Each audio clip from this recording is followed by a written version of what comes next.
Are you thinking about taking a travel and tourism course? Recently I made a video about how great it is to do a travel and tourism course, but being the academic that I am, I think it is only fair that I give you the other side of the coin too and tell you what's not so great about doing a travel and tourism course.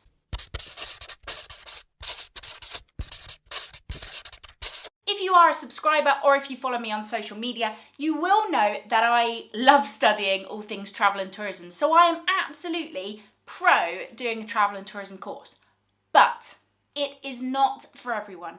And if you are watching this video because you are wondering, should I do a travel and tourism course? What's so great about it? Is it going to get me where I want in the future? Then you have some things to think about.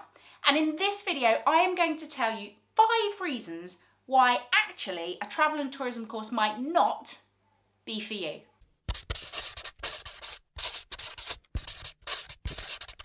So my first reason why you might not want to do a travel and tourism course is because actually a lot of jobs in travel and tourism don't require you to do a degree or a formal qualification at all. The reality is that many jobs in travel and tourism are relatively low paid.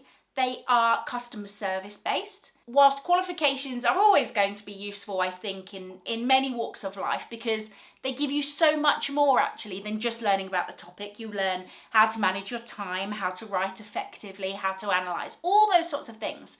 Whilst I'm always pro studying and education, actually it depends what job you want in travel and tourism, and sometimes you might be better off just going and getting a job. So there are many jobs in travel and tourism. For example, you could work in a hotel, you could be cabin crew, you could be a resort representative, you could work in some kind of customer service capacity, whether that's for an airline or for a travel company. You could be a blogger or a vlogger.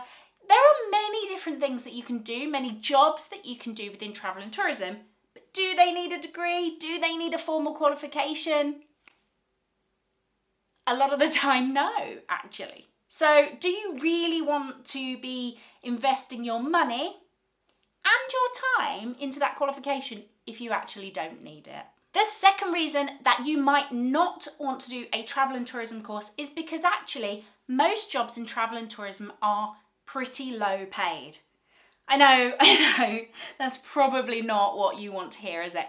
But it's the truth.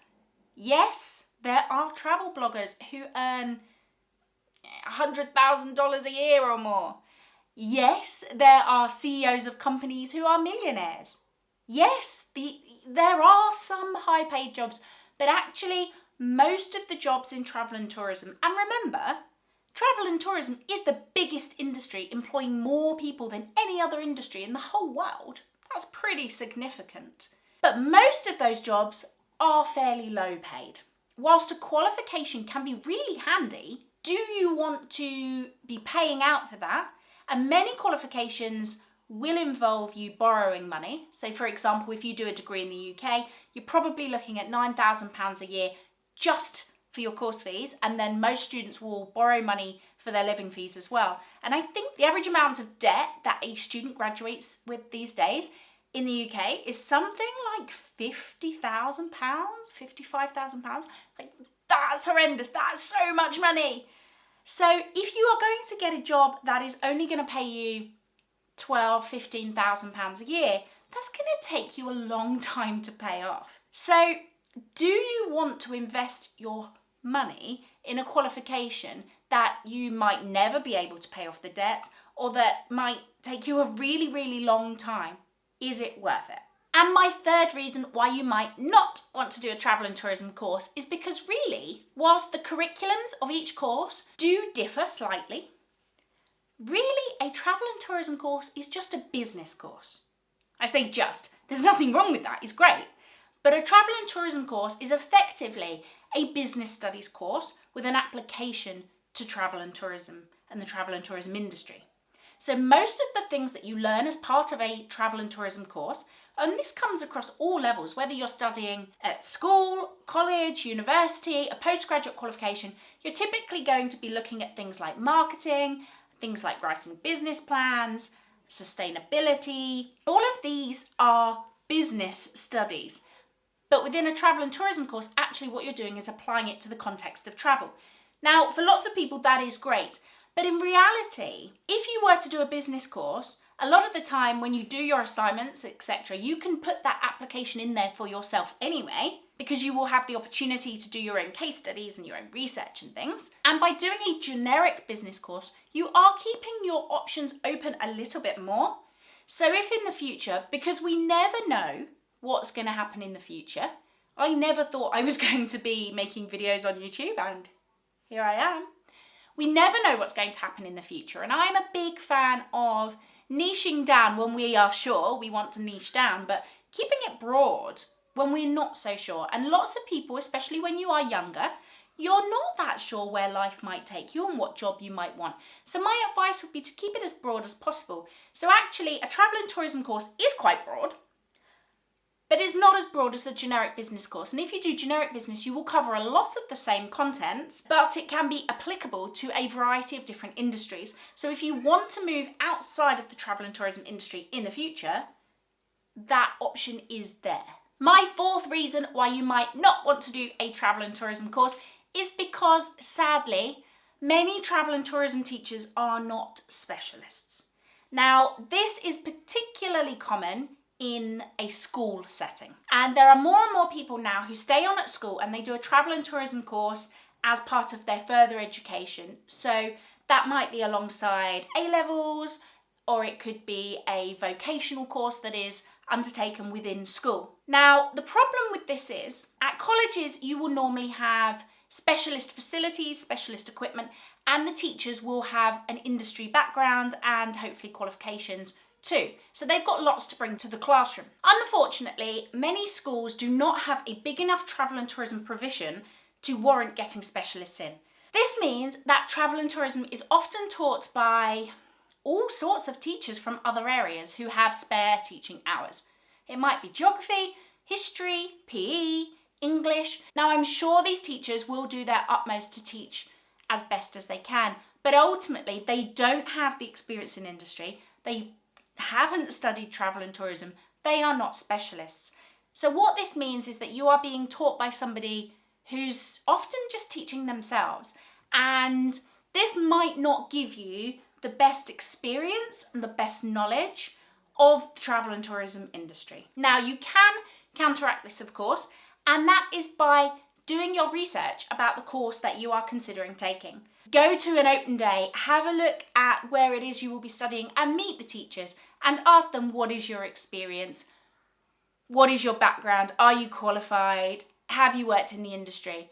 Yes, teachers will do their best if they haven't got those things, but it might not be the best for you as a student. And my last reason why you might not want to do a travel and tourism course is because actually it's not always as much fun as you might think. Now, I love studying travel and tourism, as you know, but lots of people do commit to a travel and tourism course because they think it's going to be fun. Some courses are very fun, and traditionally they were pretty fun, especially at the lower levels. There were lots of role plays, lots of games, lots of activities. I mean, I remember teaching a unit at college to sort of 16, 17-year-olds, and it was about entertainment for holidaymakers. And when we went out on a trip to Malta, we had a stage and they put on their own cabaret shows and entertainment shows, and we watched each other's shows, and it was so much fun. And that was their assessment. That was amazing. But the reality is that these days, most parts of a travel and tourism course are not fun in that way. That doesn't mean don't do it, but it means just prepare yourself for what it is you're letting yourself in for. Most of it will be desk work. Most of it will be in your classroom. And I think that a lot of people are under this illusion, really. When they commit to a travel and tourism course, they think it's going to have lots of travel. A good travel and tourism course will have some travel. It will have day trips. It will have international trips. But not all courses do. Not all educational institutions are in a position to offer that. So again, if you are thinking about a course, this is something really important that you should investigate.